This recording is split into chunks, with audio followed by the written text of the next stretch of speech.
Scarlett Hayes stood at the window of her small apartment, watching the first snow of December fall softly on Pine Ridge. The town looked peaceful under its white blanket. She held her coffee cup with both hands, feeling the warmth against her cold fingers. Outside, children played in the snow, throwing snowballs and building snowmen. Their laughter reached her through the glass, but she felt far away from their joy. She was 43 years old now. Sometimes she felt much older. Her red hair, which had once been bright like fire, now had threads of silver running through it. Her green eyes, once full of excitement and life, had grown quiet and tired. People in town knew her as the friendly barista at Mountain Brew Cafe. They did not know about her past. They did not know who she used to be. 3 years ago, Scarlett had been someone completely different. She had been one of the most respected mountain climbing guides in Colorado. For 15 years, she had led people up the highest and most dangerous peaks in the Rocky Mountains. She knew every trail, every rock face, every danger that the mountains could present. People trusted her with their lives, and she had never let them down. She was strong, confident, and fearless. The mountains were her home, and climbing was her life. Scarlett had started climbing when she was just 12 years old. Her father, Robert Hayes, had been a climbing guide too. He had taken her up her first mountain, a small peak near their home in Boulder. She still remembered that day clearly. The sun had been bright, the air cold and clean.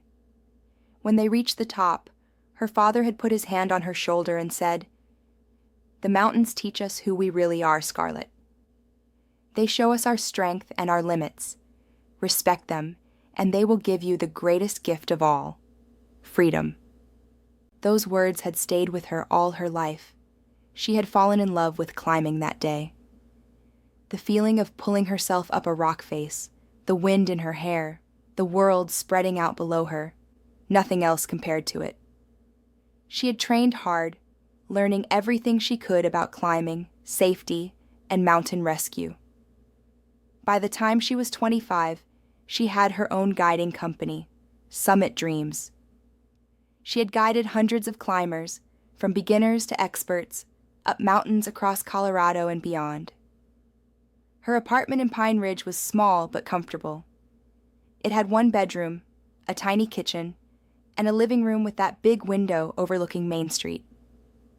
The walls were painted white, and she had very few decorations. There were no pictures of mountains, no climbing trophies, nothing that reminded her of her old life. She had tried to erase that part of herself. But in her garage, hidden under old blankets and boxes, all her climbing equipment still waited. Her ropes, harnesses, carabiners, ice axes, helmets, everything she had used during 15 years of climbing.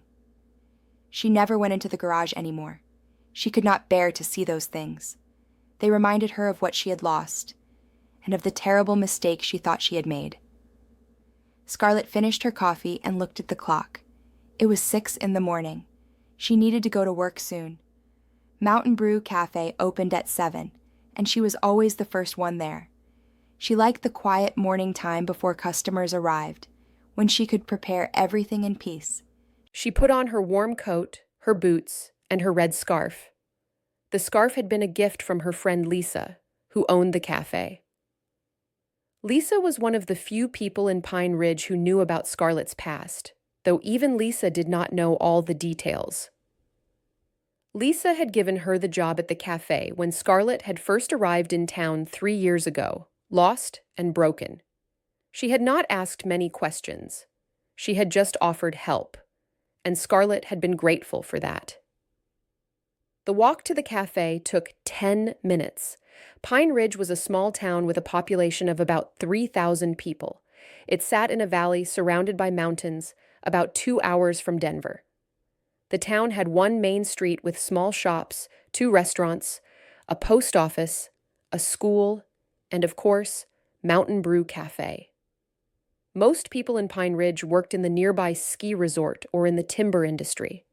It was a quiet place where everyone knew everyone else. Scarlett liked the anonymity that Pine Ridge offered. In her old life in Boulder, everyone had known her name. She had been famous in climbing circles. Magazines had written articles about her. People had stopped her in the street to ask for advice or autographs. But here she was just Scarlett, the barista who made good coffee and smiled politely, but did not talk much about herself. When she arrived at Mountain Brew Café, she unlocked the door and went inside. The cafe smelled of coffee beans and cinnamon. It was a cozy place with wooden tables, comfortable chairs, and big windows that let in lots of light. Pictures of the local mountains hung on the walls, pictures that Scarlett tried not to look at too closely. There was a fireplace in one corner, and during winter, Lisa always kept a fire burning there. Scarlett turned on the lights and started her morning routine. She prepared the coffee machines, put out fresh pastries that had been delivered earlier, and checked that everything was clean and ready. She liked this work. It was simple and predictable. There were no life or death decisions to make, no one depending on her to keep them safe. If she made a mistake, the worst that could happen was someone got the wrong coffee order. At 7 o'clock, the first customers started to arrive. There was old Mr. Peterson, who came every morning for his black coffee and newspaper. There was Sarah, the young teacher from the elementary school, who always ordered a cappuccino with extra foam. There was Tom, the ski instructor, who came in with his loud laugh and stories about his students. Scarlett served them all with a small smile, making small talk about the weather and the snow. Lisa arrived at 8 o'clock. She was a cheerful woman in her 50s, with short gray hair and a warm smile that made everyone feel welcome. She had owned Mountain Brew Café for 20 years, and it had become the heart of the community. People came here not just for coffee, but to meet friends, share news, and feel part of the town. "Good morning, Scarlett," Lisa said brightly, taking off her coat. "It's really coming down out there. They say we might get 2 feet of snow by tonight." "That much?" Scarlett said, looking out the window.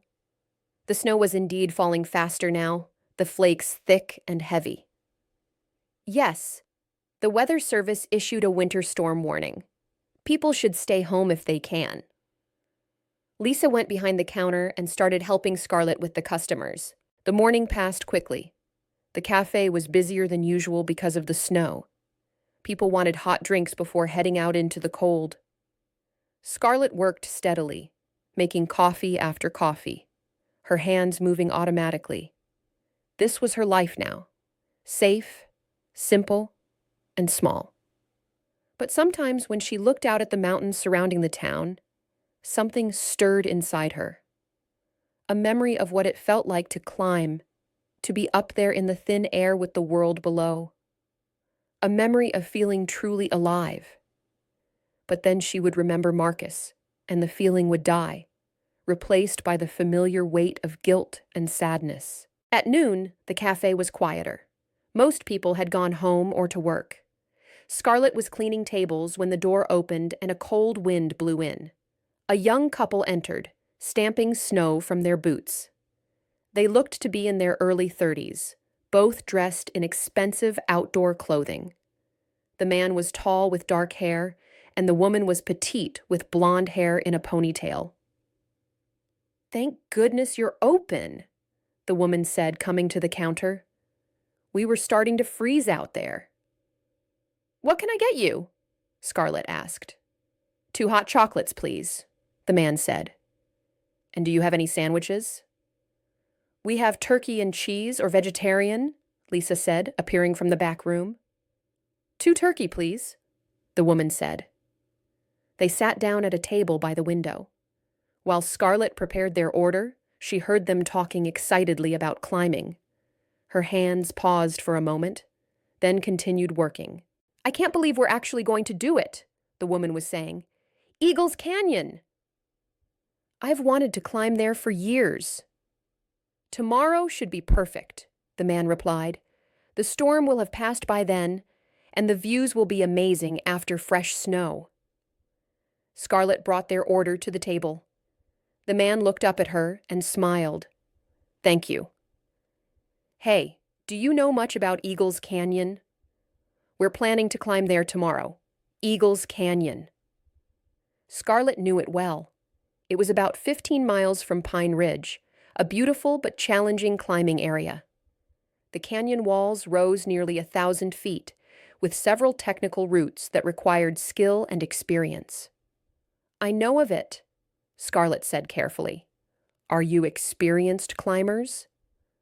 "We've done some climbing," the woman said confidently. "Indoor climbing mostly, and we did a couple of easier outdoor climbs last summer. We have all the equipment. My name is Emma, by the way, and this is my husband David. Indoor climbing and a couple of easy outdoor climbs."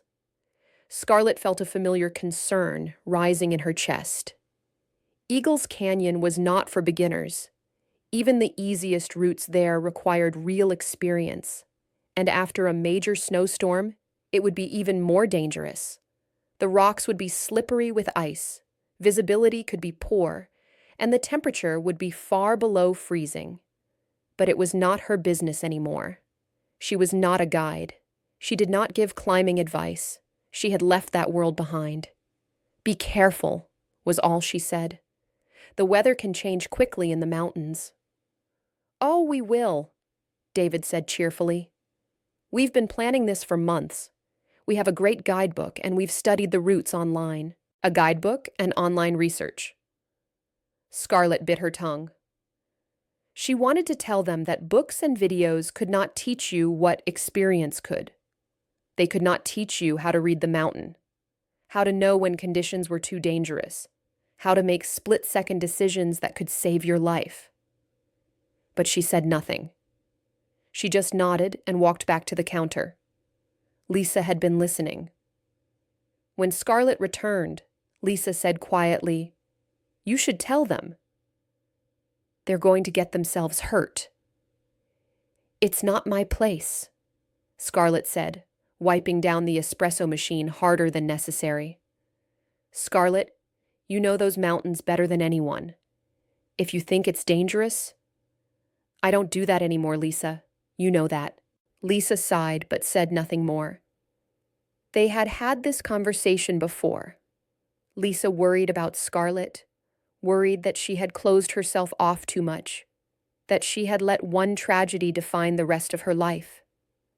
But Lisa also understood that some wounds took a long time to heal, maybe forever.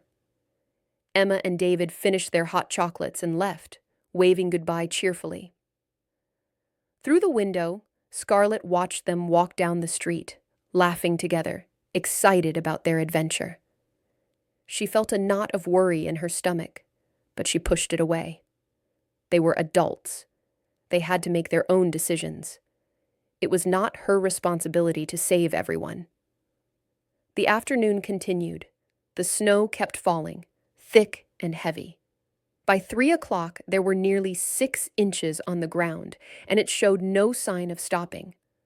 The few customers who came in talked about the storm, wondering how bad it would get. At 4 o'clock, Scarlett's shift ended. Lisa would stay to close the cafe at 6. Scarlett put on her coat and scarf and stepped out into the storm. The wind had picked up, and the snow stung her face. She walked quickly home, her head down against the wind. Back in her apartment, she made herself dinner. Just soup and bread, nothing fancy. She ate while watching the local news on her small television. The meteorologist was talking about the storm. It was worse than they had thought. 2 to 3 feet of snow expected by morning. Strong winds, temperatures dropping to 10 below zero. Travel not recommended. Scarlett thought about Emma and David. Surely they would not go climbing tomorrow in these conditions. They would see the weather report and postpone their trip. They seemed like sensible people. But a voice in her mind, a voice she tried to ignore, said, they seemed confident. Overconfident. They might go anyway. She shook her head, trying to clear the thought. It was not her problem. She washed her dishes, took a shower, and tried to read a book. But she could not concentrate.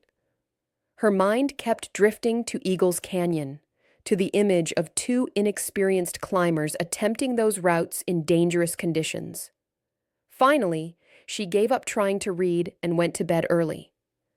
But sleep did not come easily.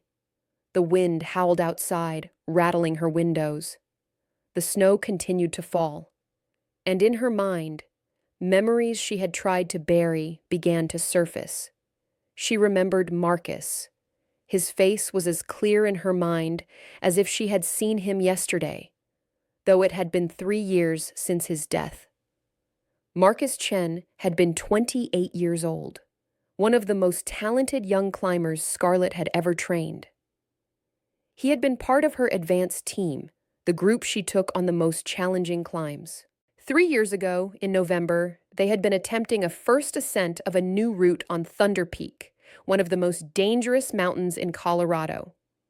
The team had consisted of 5 people: Scarlett, Marcus, and 3 other experienced climbers named Jake, Rebecca, and Tom. They had planned the climb for months, studying the route, checking weather patterns, preparing for every possible scenario. The climb had started well. The first 2 days had gone perfectly. They had made good progress, and the weather had held. But on the 3rd day, conditions had begun to change. The wind had picked up unexpectedly, and dark clouds had moved in fast. Scarlett had made the decision to turn back. It was the right decision, the safe decision. But on the descent, something had gone wrong. They had been rappelling down a steep section, Marcus going first. The rock had been solid during their ascent, but on the way down, a large piece of the cliff face had suddenly broken away. Scarlett still heard the sound in her nightmares, the sharp crack of stone breaking, then Marcus's brief cry as he fell. His rope had been secure, his equipment had been perfect, but the rock itself had failed. He had fallen 60 feet before the rope caught him, but the fall had been too violent. He had hit his head on the rock face, and by the time they had gotten to him, he was already gone. Scarlett had blamed herself ever since. She should have checked the rock more carefully. She should have seen the weakness. She should have sent someone else down first. She should have, could have, would have. The guilt had consumed her. The official investigation had cleared her of any wrongdoing. The accident report had stated clearly that it had been a natural failure of the rock, something that could not have been predicted or prevented. Marcus's family had not blamed her.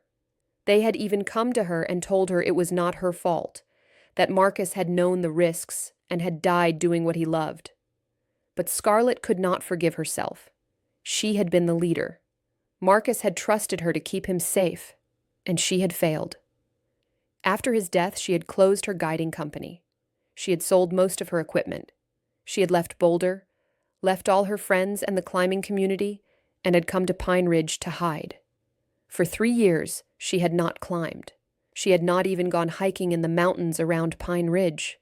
She had stayed in the valley, in the town, in her small, safe world. The fear and guilt had built walls around her, walls she thought she could never break down. Now, lying in bed listening to the storm, Scarlett felt those walls pressing in on her. And somewhere beyond those walls, in the howling darkness, were 2 young people who might be in danger tomorrow. 2 people who might need help. 2 people she could save if she was brave enough to try, but she was not brave anymore. That part of her had died with Marcus on Thunder Peak, or had it? Scarlett woke to a strange silence. She looked at her clock. It was 7 in the morning, but her room was darker than usual. She got up and went to the window. What she saw made her catch her breath. The world had turned completely white. Snow covered everything, deeper than she had ever seen in Pine Ridge. The cars on the street were just white mounds. The trees bent under the weight of snow on their branches, and it was still falling, thick and fast. She turned on the television. The news was showing scenes from across the region. Roads closed, power lines down, emergency services stretched thin. The meteorologist looked worried as she spoke. This is one of the worst storms we have seen in 20 years. Everyone should stay indoors. Do not attempt to travel unless absolutely necessary. Rescue teams are responding to emergencies, but response times may be delayed due to conditions. Scarlett called Lisa. The phone rang several times before Lisa answered. Hello? Lisa's voice sounded tired. Lisa, it's Scarlett. Should we open the cafe today? I don't think so.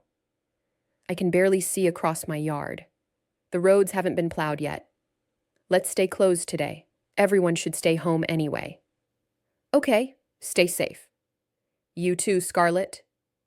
Scarlett hung up and looked around her apartment. A day off. She should feel happy about that, but instead she felt restless. She made coffee and breakfast, then tried to read, but again she could not concentrate. Her mind kept returning to Emma and David. Had they gone to Eagles Canyon, or had they seen the storm and stayed in their hotel? She told herself they must have stayed. No one would be foolish enough to go climbing in this weather. But doubt nagged at her. At 10 o'clock, she could not stand it anymore. She put on her coat and boots and walked through the deep snow to Main Street. The town was deserted. Nothing was open except the small convenience store on the corner. She went inside, stamping snow from her boots. Mr. Peterson was behind the counter. He was the owner of the store and also the mayor of Pine Ridge. He looked up when she entered. Scarlett, what are you doing out in this weather? I needed some supplies, she lied. How is the town doing? Well, we've seen worse, but not by much. Power is still on, thankfully. The plow will get the main roads cleared eventually, but it might take all day. Fire department is standing by for emergencies. Have there been any emergencies? A few minor things. Mrs. Patterson slipped on her porch and hurt her ankle, but her neighbor is taking care of her. And he paused, looking troubled. What? Scarlett asked, her heart beginning to beat faster. Well, it might be nothing. But someone called saying they saw 2 people heading toward Eagles Canyon Road early this morning before the worst of the storm hit. Probably just saw things in the snow, or maybe it was locals who know what they're doing. But Sheriff Barnes has it on his list to check when he can get out there. Scarlett felt her stomach drop. When will that be? Not for hours, I'm afraid. The roads out that way haven't been touched yet, and the sheriff is dealing with other situations, unless it's a real emergency. Emma and David. It had to be them. Scarlett's hands clenched inside her pockets. Fools, young, confident fools who thought they knew better than the weather forecast. They were out there right now, probably trapped somewhere on the canyon wall, while the storm raged around them. Are you okay, Scarlett? Mr. Peterson asked, looking at her with concern. You look pale. I'm fine, she said automatically. I should go. The storm is getting worse. She hurried out of the store and walked quickly back to her apartment. Her mind was racing. If Emma and David were in trouble in Eagles Canyon, they might not survive until the sheriff could reach them. The temperature was brutal, the wind was strong, and if they were stuck on an exposed rock face, they could die from hypothermia within hours. But what could she do? She was just one person. She had not climbed in 3 years. She had no right to think she could help. Except, she did know how to help. She had trained for mountain rescue. She had saved people before. She knew Eagles Canyon like the back of her hand. If Emma and David were in trouble, she was probably the only person in Pine Ridge who could reach them in time. Back in her apartment, Scarlett paced back and forth, arguing with herself. It was too dangerous. She could not do it. She was not ready. She was not that person anymore. But 2 people might be dying out there. She went to her window and looked out at the storm. The wind was howling, driving the snow in diagonal sheets. It was madness to even think about going out into that. up into the mountains, to attempt a rescue alone. But if she did nothing and Emma and David died, could she live with that? Could she add 2 more deaths to the weight of guilt she already carried? Marcus's face appeared in her mind. But this time, instead of the image of him falling, she remembered something else. She remembered the last conversation they had had before they started climbing Thunder Peak. They had been sitting in their base camp, drinking hot tea, watching the sunset paint the sky orange and pink. "Why do you climb, Scarlett?" Marcus had asked her. "Because it's what I do," she had answered. "It's who I am." "No, I mean really? Why risk your life for this?" She had thought about it for a moment. "Because when I climb, I feel like I'm exactly where I'm supposed to be. Everything else falls away, and it's just me and the mountain. And when I guide people, when I help them reach a summit they never thought they could reach, when I see the joy and pride in their eyes, that's when I know my life has meaning. I'm using my skills to help others achieve their dreams. That's worth any risk." Marcus had smiled. "That's why you're the best guide I know. You don't do it for the glory or the money. You do it because you love helping people." That conversation had been on her mind a lot since his death. Had she been wrong? Had helping people climb mountains really given her life meaning? Or had she just been selfish, feeding her own love of climbing by encouraging others to take dangerous risks? But now, standing at her window, watching the storm, Scarlett realized something. Marcus had died because of a natural accident, not because she had been reckless or careless. The official report had been right. She had done everything correctly. Sometimes, despite all precautions and experience, tragedy still happened. That was the nature of the mountains.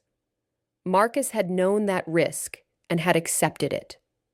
But Emma and David, they did not fully understand the risks. They were inexperienced, overconfident, and now possibly in mortal danger because of their own poor judgment. Did they deserve to die for that mistake? Number. They deserved a chance. They deserved someone who would come for them, who would risk themselves to save them. And Scarlett realized with sudden clarity that she was that person, not because she had to be, not because anyone would blame her if she did not go, but because it was who she was, deep down. It was who she had always been, beneath the fear and guilt. She was someone who helped people, someone who did not give up, someone who climbed into the storm because that was what was right. The decision made, she felt something shift inside her. The walls she had built around herself began to crack. Fear was still there, yes. But alongside the fear was something else, something she had not felt in 3 years. Purpose. She took a deep breath and went to her garage. The garage was cold and smelled of dust. Scarlett turned on the light and looked at the piles of boxes and old blankets. Somewhere under there was her old life, her old self. She began to dig. It took her 20 minutes to uncover everything. Box by box, she pulled out her equipment, her climbing harness, still in perfect condition, her helmet with a few scratches but completely functional, her ropes. She checked each one carefully, looking for any signs of damage or wear. They had been stored well, and they were still good. Her carabiners, her ice axes, her crampons, her belay devices, all the tools of her trade, waiting patiently for her return. There was also her rescue bag, a large backpack filled with first aid supplies, emergency blankets, high-energy food, chemical heat packs, and everything else needed for mountain rescue. She went through it methodically, checking that everything was still there and usable. At the bottom of one box, she found her old climbing jacket. It was red, lined with warm insulation, and had her company name Summit Dreams embroidered on the back. She held it for a moment, running her fingers over the letters. Summit Dreams. She had once believed that dreams could come true on mountaintops. Then she had learned that nightmares could happen there too. But today was not about her past. Today was about Emma and David's future. She changed into her climbing clothes. Thermal underwear, fleece layers, waterproof pants, and the red jacket. She put on her warmest socks and her climbing boots. She checked her equipment again, organizing everything carefully. Rope, harness, helmet, protection devices, first aid kit, emergency shelter, food, water, headlamp, extra batteries. She added hand and foot warmers, knowing that in this cold they would be essential. She strapped her ice axes to her backpack and made sure her crampons were easily accessible. The backpack was heavy when she was done, probably 40 pounds, but she had carried more. Her muscles remembered how to bear the weight. Before she left, she wrote a quick note and left it on her kitchen table. It said, "Gone to Eagles Canyon to check on 2 climbers. If I'm not back by dark, send help." She addressed it to Lisa, hoping that if something went wrong, Lisa would eventually find it. Then she stood in her living room, fully dressed in her climbing gear for the first time in 3 years, and looked at herself in the mirror. The woman looking back at her was not the scared barista who had been hiding in Pine Ridge. This was Scarlett Hayes, mountain guide and rescuer. The fear was still there in her eyes, but so was determination. She thought of Marcus one more time. "I'm sorry I blamed myself for so long," she said quietly to his memory. "I'm sorry I gave up. But I'm not giving up anymore. Not today." She pulled on her gloves, adjusted her goggles, and stepped out into the storm. The cold hit her like a physical force. The wind was fierce, driving snow into her face even through her goggles. The temperature must have been at least 20 below with the wind chill. Every breath burned her lungs, but she put her head down and started walking. Eagles Canyon Road was at the edge of town, leading up into the mountains. Normally it was a 15-minute walk. Today, fighting through waist-deep snow and brutal wind, it took her over an hour. By the time she reached the trailhead, she was already tired, but she could not stop. Every minute counted.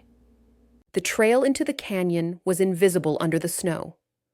Scarlett navigated by memory and instinct, following the shape of the landscape. She had been here dozens of times. She knew every turn, every landmark. The storm tried to disorient her, tried to make her doubt. But she trusted her experience. She trusted herself. The trail climbed steeply. Her legs burned with effort as she pushed through the deep snow. The wind seemed to be pushing her back, as if the mountain itself did not want her there. But Scarlett had fought mountains before. She knew how to keep moving when everything in her body wanted to stop. After another hour of brutal climbing, she reached the canyon itself. The walls rose on either side of her, dark rock partially covered in snow and ice. The wind was a little less fierce here, blocked by the canyon walls, but it was also colder in the shadows. Where would they be? Eagles Canyon had 3 main climbing routes. The easiest was on the south wall, a route called Beginner's Dream. If Emma and David had any sense, that was the route they would have chosen. Scarlett turned south and started searching. She called out as she moved, "Emma! David, can you hear me?" The wind snatched her words away, but she kept calling. Her eyes scanned the rock face, looking for any sign of climbers, and then she saw it. About 300 feet up the wall, a small splash of bright blue against the gray rock. A climbing jacket. They were there. "Emma! David!" she shouted louder. This time, faintly, she heard a response. "Help! We're here! Help!" Relief and fear flooded through Scarlett in equal measure. They were alive, but they were in a terrible situation. She could see them now, more clearly. They were on a small ledge about halfway up the route, pressed against the rock. The snow was falling heavily on them, They must have been there for hours. They must have been there for hours. Scarlett quickly assessed the situation. The route they were on was moderate difficulty in good conditions, but with snow and ice, it was much more dangerous. She would have to climb up to them, secure them, and then get all three of them down safely. In this storm. Alone. It was exactly the kind of rescue she had trained for years to do. But it was also dangerous, the kind of situation where one mistake could be fatal. She thought of Marcus again. But this time, she did not think about his death. She thought about all the times she had successfully rescued people. All the times her skills and experience had saved lives. She had been a good guide. She was a good rescuer, and she could do this. Scarlett found a solid rock anchor and began to prepare her climbing system. Setting up the ropes took careful work.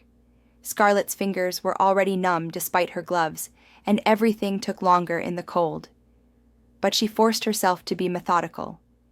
In rescue work, haste led to mistakes, and mistakes led to death.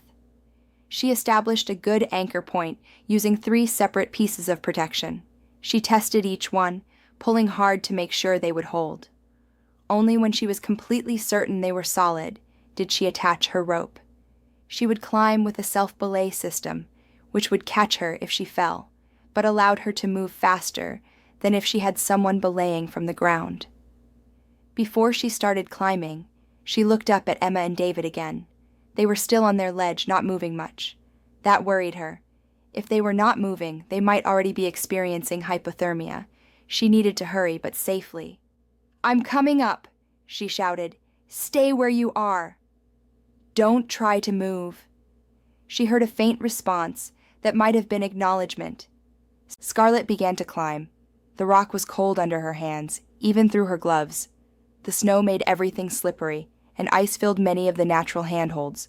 She climbed carefully, testing each hold before putting her weight on it. The wind pushed at her, trying to pull her off the wall, but her body remembered how to do this. Her muscles knew where to grip, how to balance, when to move and when to rest. Climbing was like breathing for her, something so fundamental that 3 years away could not erase the knowledge. Her fear began to fade, replaced by focus. She climbed steadily, methodically. Place left hand, test the hold, shift weight, place right foot, test the hold, move up, over and over, following the rhythm of climbing. The storm raged around her, but up here on the rock face, she felt strangely calm. This was her element. This was where she belonged. After 30 minutes of hard climbing, she was within 20 feet of Emma and David. Now she could see them more clearly, and what she saw alarmed her. Emma was sitting down on the narrow ledge, her arms wrapped around herself, shivering violently. David was standing but swaying slightly. Their faces were pale, their lips blue, clear signs of hypothermia. "Hang on," Scarlett called. "Almost there." The last 20 feet were the hardest. The rock was especially icy here, and there was very little protection available. Scarlett moved cautiously, using every bit of skill and experience she had. She could not afford to fall now, not when she was so close. Finally, with one last hard pull, she reached the ledge. It was about 6 feet wide and maybe 10 feet long, enough space for 3 people if they were careful. Emma looked up at her with wide, frightened eyes. Who are you?" Emma's voice was weak and shaking. "I'm Scarlett. I'm here to get you down. Are you hurt?" "So cold," Emma managed to say. "So cold." David turned to look at Scarlett. His movements were slow, confused. "We got stuck," he said. His words were slurred. "Tried to go up, too hard. Tried to go down, too slippery. We've been here since morning. 6 hours, maybe more in this temperature. It was a miracle they were still conscious." Scarlett quickly dropped her backpack and pulled out emergency blankets and chemical heat packs. First priority was to warm them up enough so they could move. She wrapped Emma in a silver emergency blanket and activated several heat packs, putting them inside Emma's jacket against her core. She did the same for David. "Listen to me carefully," Scarlett said, speaking clearly and slowly. "You both have hypothermia. We need to get you down from here. But first, you need to warm up enough to move safely. I'm going to give you hot liquid and high-energy food. You need to eat and drink, okay?" Emma nodded weakly. David just stared at her. From her pack, Scarlett pulled out a thermos of hot sweet tea that she had prepared before leaving. She had known that if she found them, they would need warming from the inside. She poured tea into the cup and held it to Emma's lips. "Small sips," she instructed, "not too fast." Emma drank, and some color began to return to her face. Scarlett gave the tea to David next. He drank more eagerly, and that was good. It meant he was still able to feel his need for warmth. She gave them both chocolate bars, high in calories and sugar. "Eat," she ordered, "even if you don't feel hungry. Your body needs fuel." While they ate and drank, Scarlett assessed their climbing equipment. It was good quality gear, but they had made several mistakes in how they were using it. Their ropes were tangled, their protection was poorly placed, and their anchors were not secure. No wonder they had gotten stuck. They simply did not have the experience to deal with this route in these conditions. After about 10 minutes, Emma and David looked slightly better. They were still cold and exhausted, but they seemed more alert, more present. "Okay," Scarlett said. "Here's what we're going to do. I'm going to attach each of you to my rope system. Then we're going to descend together. I'll go first, then Emma, then David. I'll control the descent from below. You just need to walk down the rock face as I lower you. Do you understand?" "What if we fall?" Emma asked, her voice trembling. "You won't fall. You're attached to me, and I'm attached to solid anchors. Trust the system. Trust me." Emma looked at her for a long moment. "Thank you for coming," she whispered. "I don't know who you are or why you came, but thank you." Scarlett felt emotion rise in her throat, but she pushed it down. There would be time for feelings later. Right now, she needed to focus. She spent the next 15 minutes setting up the descent system. She tied Emma and David into her rope, spacing them carefully. She checked and double-checked every knot, every connection. She explained to them exactly what they needed to do. Keep their feet on the rock, walk down backward, don't panic if they swing out from the wall, trust the rope. When everything was ready, Scarlett took a deep breath. This was it, the most dangerous part. Getting down would be harder than getting up. She would be controlling the descent of 3 people, including herself. If she made any mistakes, they could all die. But she did not let herself think about that. She thought instead about all the successful rescues she had performed. She thought about her training, her experience, her skills. She could do this. "Okay," she said. "Let's go. Stay calm, move slowly, and listen to my instructions." She climbed off the ledge and began to descend. The first part of the descent went smoothly. Scarlett moved down carefully, feeding out rope for Emma and David as they came off the ledge. The system she had set up worked well. She could control the speed of descent for all 3 of them, stopping and starting as needed. Emma came down next, following Scarlett's instructions. She was scared. Scarlett could see that, but she was trying hard to be brave. She walked down the rock face, her feet slipping occasionally on the icy surface, but the rope held her secure. David followed. He was still moving slowly, still affected by the hypothermia, but he was managing. The heat packs and hot tea had helped. He would need medical attention once they got down, but he would survive. They descended 30 feet, then 40. The storm continued around them, but Scarlett barely noticed it now.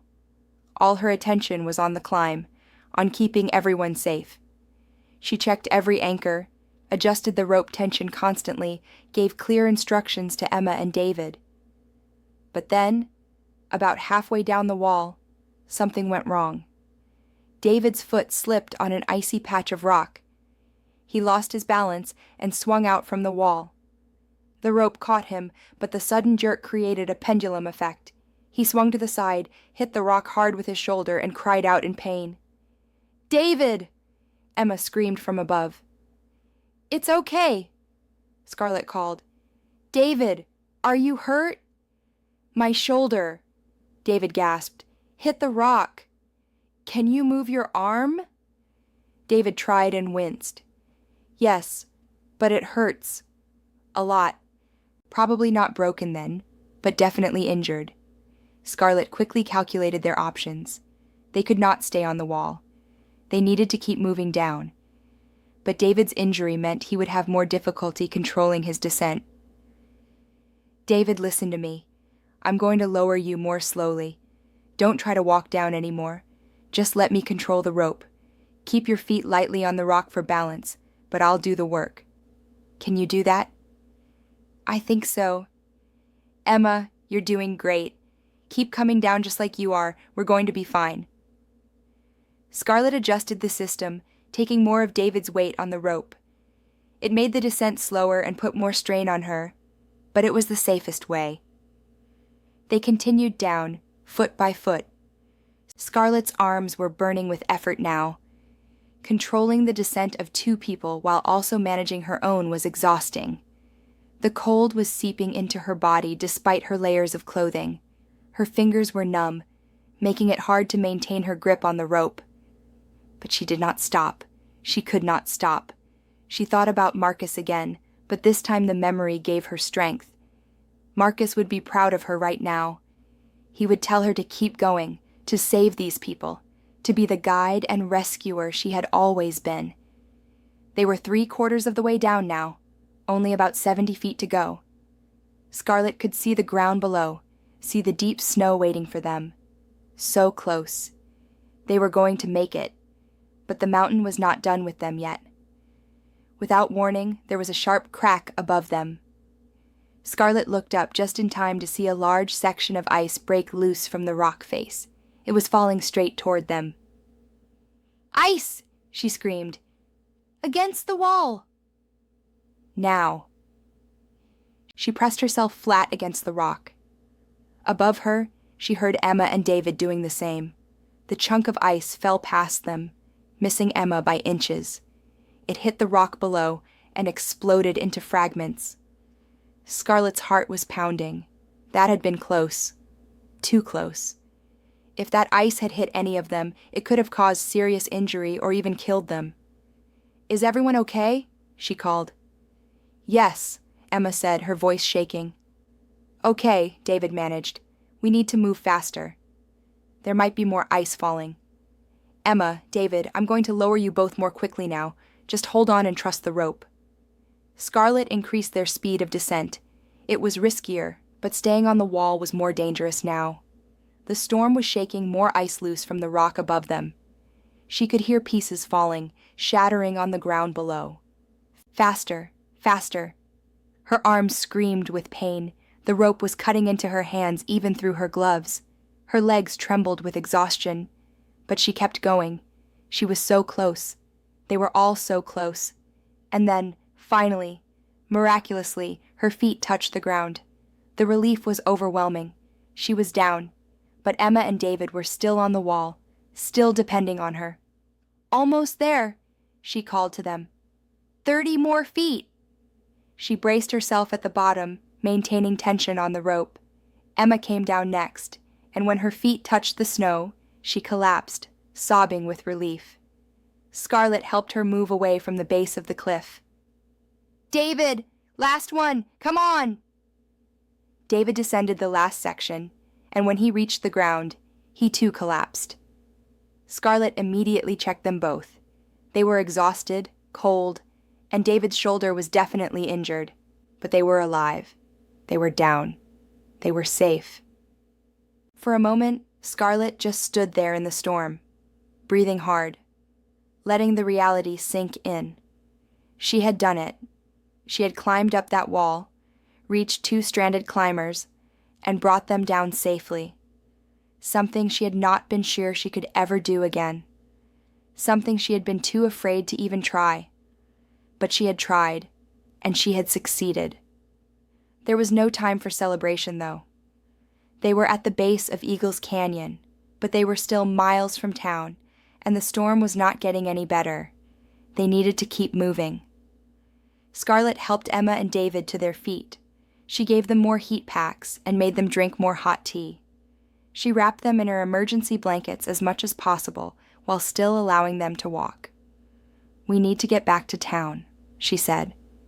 "Can you walk?" "I think so," Emma said. "Yes," David agreed. "Good.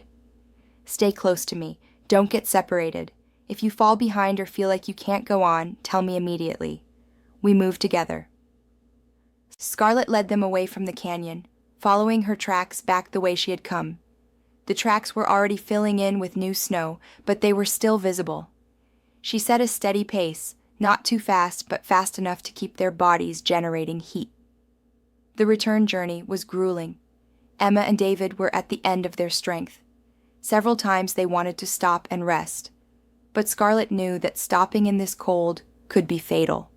She kept them moving, encouraging them constantly, telling them about the warm coffee waiting for them in town, about the fire at Mountain Brew Café, about the safety just ahead. She told them stories to keep them distracted from their exhaustion. She told them about her years as a climbing guide, about some of the beautiful mountains she had climbed, about the incredible sunrises she had seen from high peaks. She did not tell them about Marcus. That was a story for another time. The storm seemed to be easing slightly. The snow was still falling, but the wind had died down. The light was fading too. It was late afternoon, and sunset would come soon. But Scarlett could see the lights of Pine Ridge ahead now, glowing warmly in the gathering darkness. "Look," she said, pointing. "The town." "We're almost there." Emma started crying again, but this time from relief. "We're going to make it."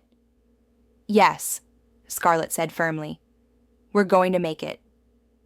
By the time they reached the edge of town, it was nearly dark. Scarlett was exhausted beyond anything she had felt before. Every muscle in her body ached. She was cold to her very bones. But she kept going, supporting Emma with one arm and making sure David stayed close. They stumbled down Main Street. Lights were on in houses, and Scarlett could see people through windows, warm and safe inside. She headed toward the fire station, where she knew there would be help. A figure emerged from a building ahead. It was Sheriff Barnes, a tall man in his 50s with a thick mustache. His eyes widened when he saw them. "Good Lord. Scarlett, is that you?" He ran toward them. "We were about to send out a search party." "What? Who are these people?" "Two climbers," Scarlett managed to say. Her voice was hoarse from shouting over the wind all day. "Stuck in Eagle's Canyon. Need medical attention." Sheriff Barnes immediately radioed for the town's doctor and paramedics. Within minutes, help arrived. Emma and David were taken to the small medical clinic. Dr. Miller, the town physician, checked them over thoroughly. "They'll be fine," she told Scarlett. "Mild hypothermia, some frostbite on their fingers and toes, and David has a badly bruised shoulder. But nothing life-threatening. Another few hours out there, though, and it would be a different story. You saved their lives." Scarlett nodded, too tired to respond. Sheriff Barnes brought her to the fire station, where someone gave her hot coffee and wrapped her in warm blankets. Slowly, feeling began to return to her hands and feet. The painful tingling made her wince, but she welcomed it. It meant no permanent damage. Lisa burst into the fire station, her face pale with worry. When she saw Scarlett, she rushed over and hugged her tightly. "I went to your apartment," Lisa said, her voice thick with emotion. "I saw your note. I was so scared, I thought." She couldn't finish the sentence. "I'm okay," Scarlett said. "I had to go." "They needed help." I know you did." Lisa pulled back and looked at her friend. "You climbed again?" "Yes." "How do you feel?" Scarlett thought about the question. How did she feel?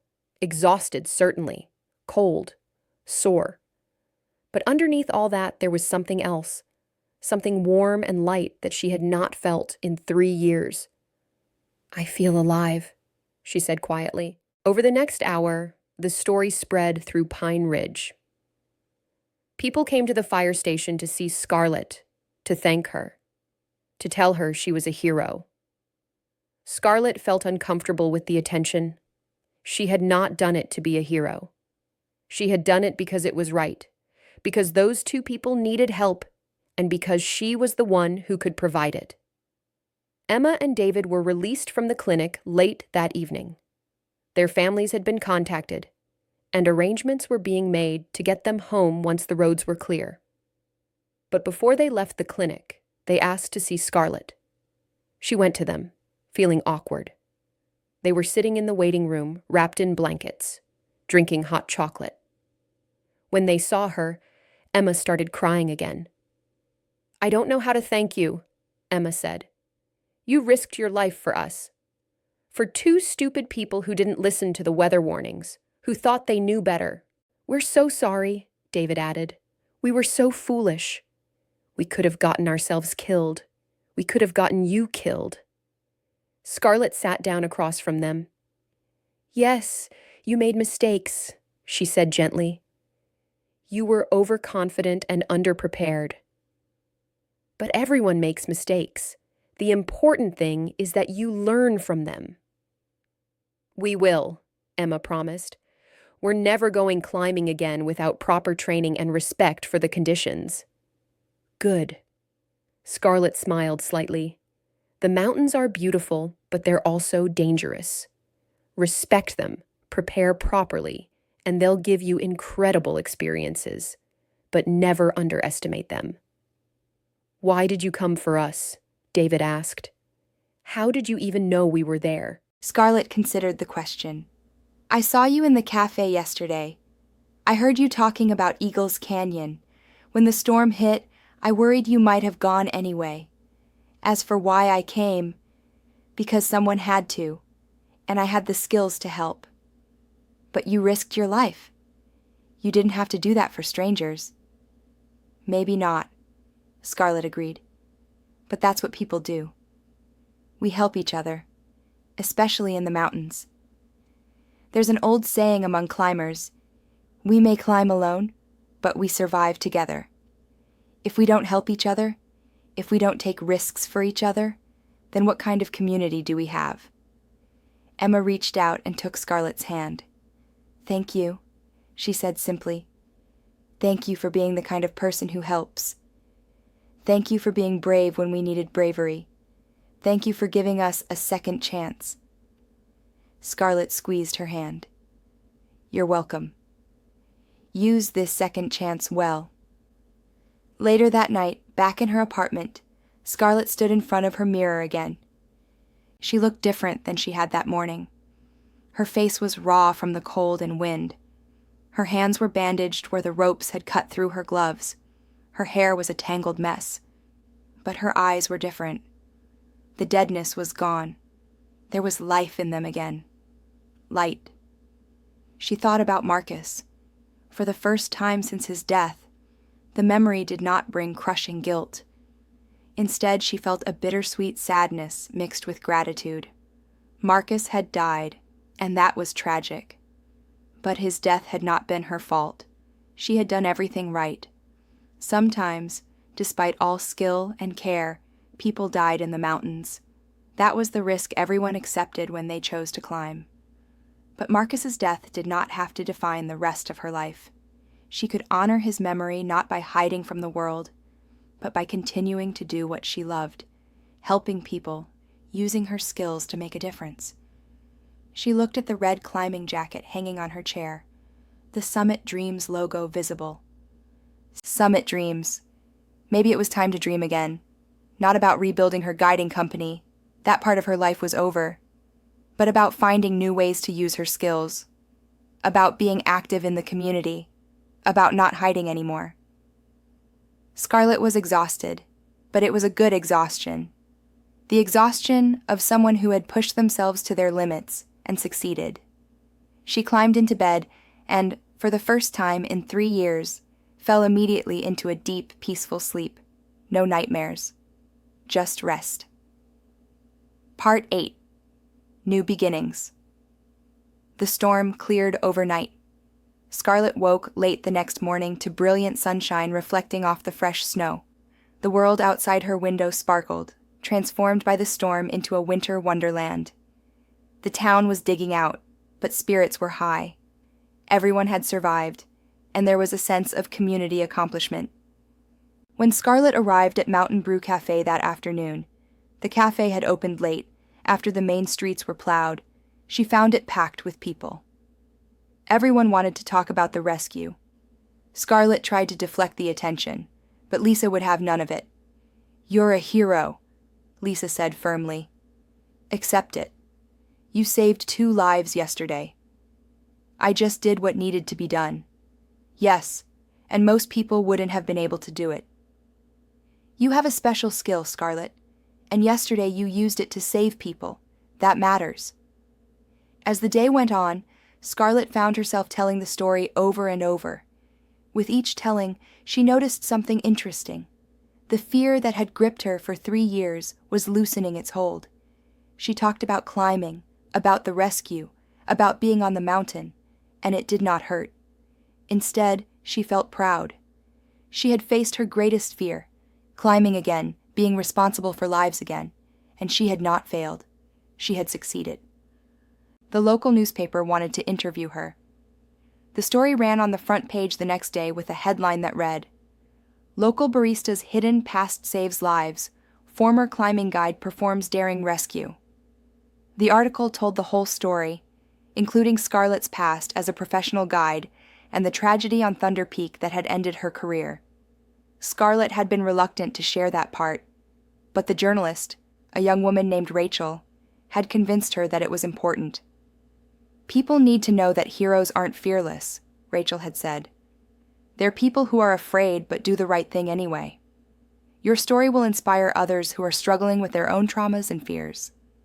The article sparked interest far beyond Pine Ridge. The story was picked up by regional newspapers and even some national outdoor magazines. Scarlett received emails and letters from people all over the country. Many were from other guides and climbers who had experienced similar tragedies. They thanked her for sharing her story, for showing that it was possible to move forward after trauma. One letter particularly touched her. It was from Rebecca, one of the climbers who had been with her when Marcus died. They had not spoken since the accident. "Dear Scarlett," the letter read, "I read about your rescue in Eagles Canyon, and I wanted to reach out.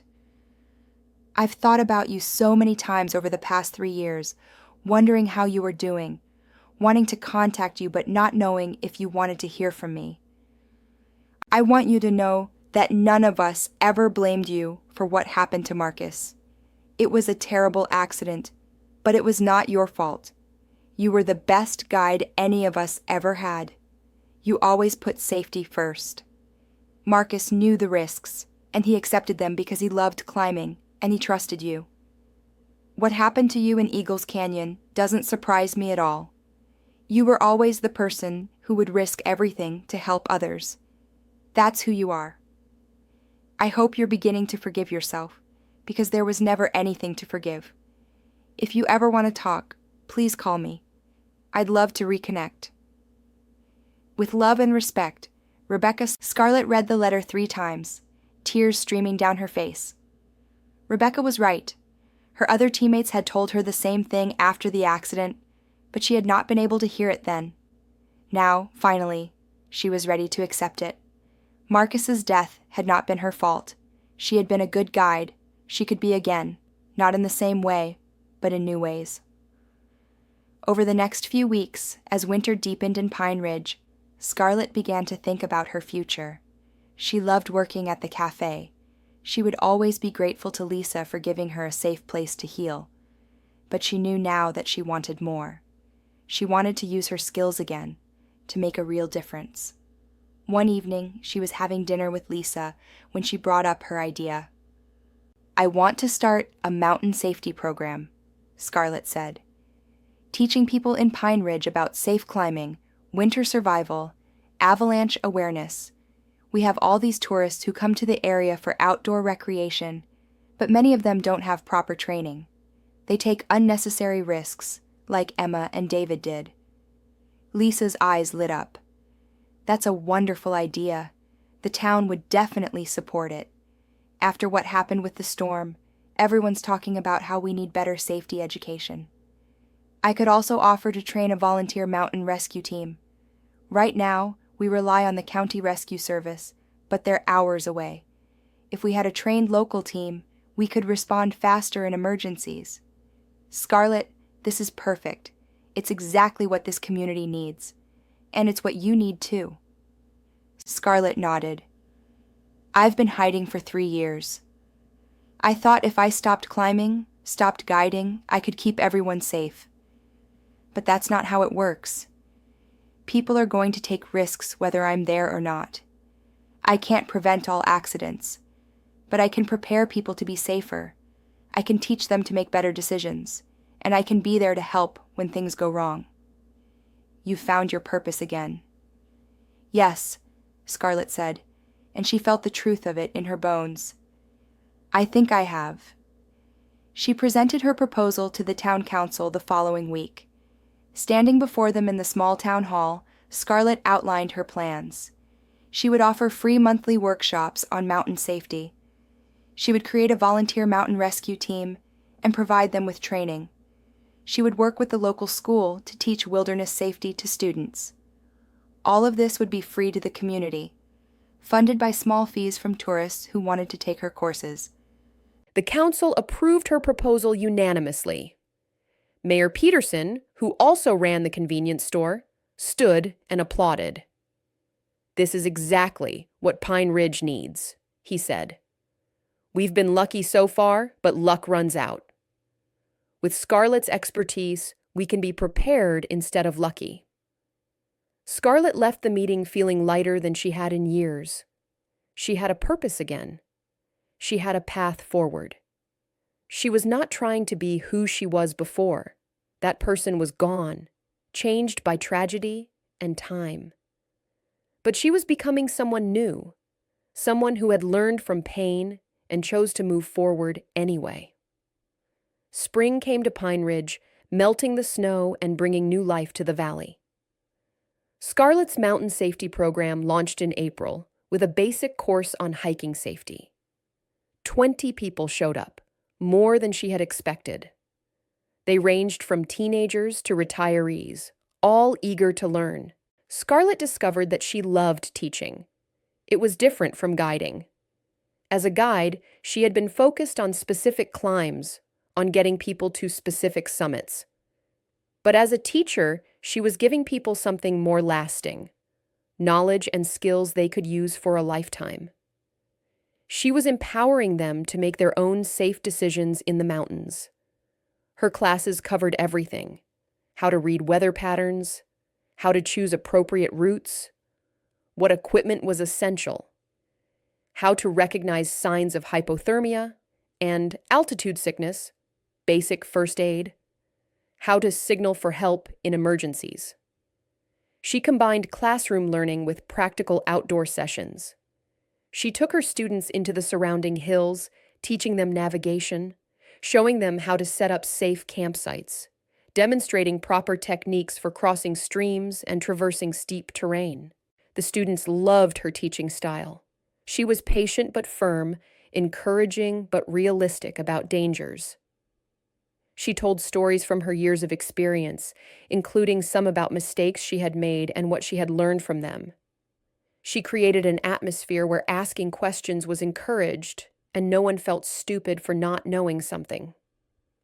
Emma and David returned to Pine Ridge in May specifically to take one of Scarlett's courses. They had spent the winter taking climbing classes in their home city and wanted to show Scarlett what they had learned. "We did it right this time," Emma said, showing Scarlett their certificates from a professional climbing school. "We're starting over, treating ourselves as complete beginners. Because that's what we were, no matter what we thought before." Scarlett took them on a guided climb up one of the easier routes in Eagles Canyon, not the same route where they had been trapped, but one nearby. This time, everything was done properly. They checked weather forecasts. They informed others of their plans. They started early in the morning with plenty of time. Emma and David climbed carefully, using proper technique. And when they reached the top, the joy on their faces was genuine and earned. "Thank you," Emma said at the summit, looking out over the beautiful landscape. "Thank you for saving our lives, and thank you for teaching us how to do this right. We'll never forget what you did for us, but more importantly, we'll never forget what you taught us." The volunteer mountain rescue team came together slowly but steadily. Scarlett recruited 12 people, a mix of experienced outdoor enthusiasts and newcomers who wanted to learn. She trained them in rope rescue, winter survival, first aid, and search techniques. They practiced every week, rain or shine, summer and winter. In August, they had their first real rescue. A hiker had broken his ankle on a remote trail.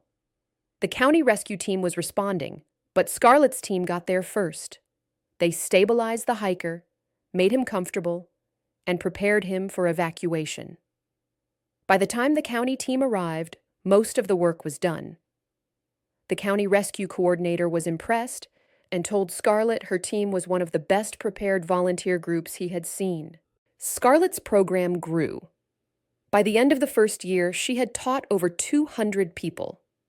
Her volunteer rescue team had assisted in 8 rescues. Not a single person had died in a mountain accident in the Pine Ridge area since her program began. The town council gave her a commendation. The Regional Outdoor Association invited her to speak at their conference. But the recognition, while nice, was not what mattered to Scarlett. What mattered were the letters she received from students. Letters from a teenager who said the survival skills she learned might have saved her life when she got separated from her family on a hike. Letters from a father who said he now felt confident taking his children camping because he knew how to keep them safe. Letters from an elderly couple who had taken up hiking after her course and were experiencing the joy of the mountains for the first time. Scarlett kept every letter in a box in her apartment. On difficult days, when doubt crept in or memories of Marcus returned, she would read them. They reminded her that her life had purpose, that her skills were making a difference, that choosing to step back into the storm that December day had been the right decision.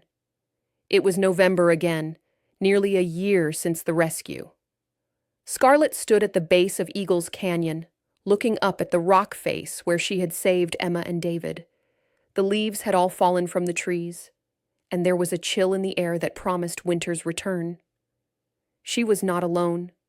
With her were the 12 members of her volunteer rescue team.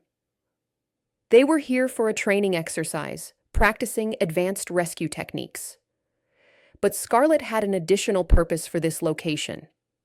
She needed to face this wall again, to climb it again, to prove to herself that she really was free of the fear that had held her captive for so long. "You don't have to do this," said Maria, one of her team members, a strong woman in her 30s who had become Scarlett's closest friend in Pine Ridge. "You've already proven everything you need to prove." "I know," Scarlett said, "but I want to. I need to finish this." She geared up, checking her equipment with the careful thoroughness that was second nature to her.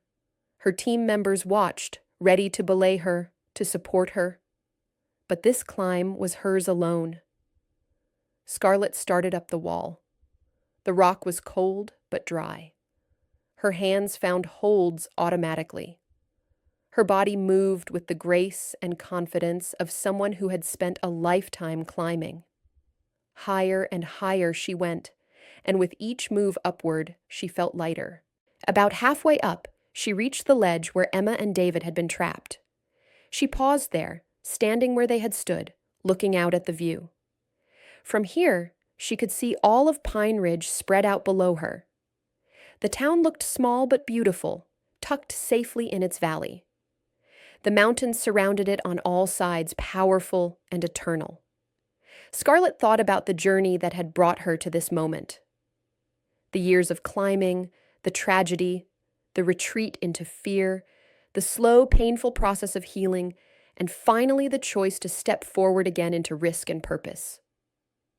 It had been the hardest path she had ever walked, harder than any mountain she had climbed, but she had made it. She was here, alive, whole, doing work that mattered. Marcus was gone, and she would always carry sadness for his loss. But she understood now that his death did not diminish the value of her life or her work. If anything, it made it more important. Every person she taught, every life she helped save, was a tribute to Marcus and to all climbers who had died doing what they loved. She continued climbing. The top of the route was just above her now. With a final pull, she reached the summit and stood up, breathing hard, her heart full. Below, her team was cheering. She waved to them, smiling. Then she turned and looked at the mountains stretching away in all directions, peak after peak disappearing into the distance. She had missed this. Not the fear or the tragedy, but this, the pure, simple joy of being in high places, of pushing her body and mind to their limits, of being part of something bigger than herself. "I'm back," she said quietly, speaking to the mountains, to Marcus, to the part of herself she had thought was lost forever. "I'm really back." The descent was smooth and easy. When she reached the bottom, Maria hugged her tightly. "How do you feel?" Maria asked. "Free," Scarlett said. "I feel free." That evening, Scarlett returned to her apartment and did something she had not done in 4 years. She opened her laptop and started writing an email. It was to Rebecca, her old teammate from the Thunder Peak expedition. They had been corresponding since Rebecca's letter, but only about general things. This email was different. "Dear Rebecca," she wrote, "I climbed Eagles Canyon today, the same route where I performed the rescue last year. I've been meaning to do it for a while, and today felt like the right time. Standing at the top, I realized something important. I've spent 4 years blaming myself for what happened to Marcus, running from climbing, trying to bury that part of myself. But today I understood that I was wrong to do that. Not about grieving, grief is necessary and right, but about hiding. Marcus died doing what he loved, surrounded by friends who shared his passion. That's not a meaningless death. And the work we were doing, the guiding, the teaching, helping people experience the mountains, that was valuable work. It still is. I'm not going back to running a guiding company. That chapter of my life is closed. But I've found a new way to use my skills, and it feels right. I'm teaching people to be safe in the mountains. I'm building a rescue team. I'm helping my community. I think Marcus would approve. I think he would want me to keep climbing, keep teaching, keep living fully instead of half alive in fear. Thank you for your letter last year. It was one of the things that helped me start healing. If you're ever in Colorado, please come visit. I'd love to show you what I'm building here in Pine Ridge. With love and friendship, Scarlett. She sent the email and felt another piece of the past fall into place. She was not running anymore. She was not hiding. She was living. The second year of Scarlett's program brought new challenges. As her reputation grew, more people wanted to take her courses. She was teaching 3 or 4 classes a week while still working part-time at Mountain Brew Café. The schedule was exhausting, and she realized she needed help. She approached the town council with a proposal to hire 2 assistant instructors. The council agreed and provided a small budget. Scarlett hired 2 experienced outdoor educators. Tom, who had been one of her first students and was now a certified wilderness first responder, and Sarah, a former park ranger with extensive search and rescue experience. With Tom and Sarah's help, the program expanded. They added advanced courses in technical climbing, winter mountaineering, and wilderness medicine. They created a youth program teaching outdoor skills to middle and high school students. They partnered with the local college to offer credit courses in outdoor education. But success brought scrutiny too. Some people questioned whether Scarlett was qualified to run such a large program. Why didn't she have more recent guiding experience? Was it safe for someone who had lost a climber to be teaching others? The criticism stung, especially because it touched on Scarlett's deepest insecurities. There were days when she questioned herself, when the old fears and guilt tried to resurface. Was she putting people at risk by encouraging them to climb?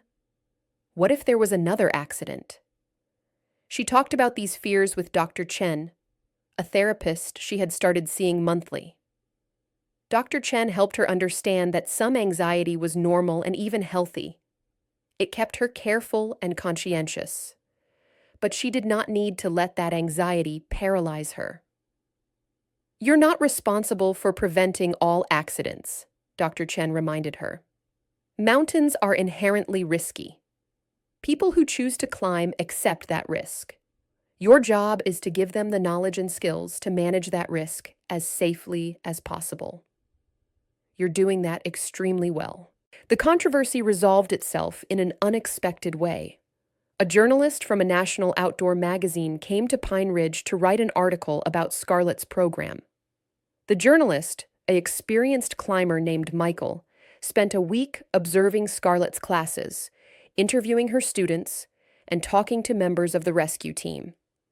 The article, titled "Redemption on the Rock: How One Guide Found Purpose After Tragedy," was published in the magazine's March issue. It was fair and balanced, acknowledging both the tragedy on Thunder Peak and Scarlett's impressive work in Pine Ridge.